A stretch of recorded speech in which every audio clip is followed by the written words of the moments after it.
Yo, ni aje? Yo, poa sana mzee. Uko poa? Mimi niko tu na swali moja hapa manze. Ni advice gani wakupatia tu kwa hii life uweze kusaidia? Timu sana niambie eti huyu manzi ni wake mzee. Yeye ni ufala. Kwa manzi wa mtu, si wote ni wa Mungu.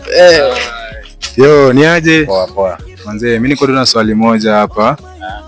Ni advice gani wakupatia kwa life yako manze iweze kusaidia? Advice tu. Mimi mtu akini advice niache pombe. Hiyo ni kama napigia tu mbuzi gitaa. Pombe si ni kinywaji tu kama hizo zingine. Ni kinywaji tu. Advice niache pombe. Yo, ni aje? Poa sana. Uko fiti? Uko fiti kabisa. Ni swali tu ni moja.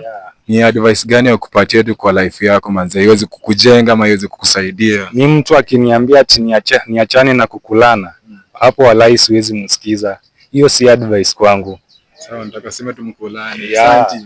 Yo, ni aje? Uza fresh. Oh, fresh baridi. Fresh kabisa. Mimi hapa tu niko na swali moja na nikuuliza ni kwamba ati ni advice tu gani wakupatia manze iweze kusaidia kwa life yako? Ati niache God over stories za dunia. Na God ndo anatusaidia kila time. God kila kitu bwana mzee. God siku zote manze. God siku zombo. Ni aje yo man? Fit bro. Uko fresh barida? Yes. Manze, mimi niko tu na swali moja hapa. Ni advice gani wakupiga manze iweze kusaidia kwa life ama kwa future yako? Mimi mtu akiniambia niache umalaya, siwezi acha hapa tu.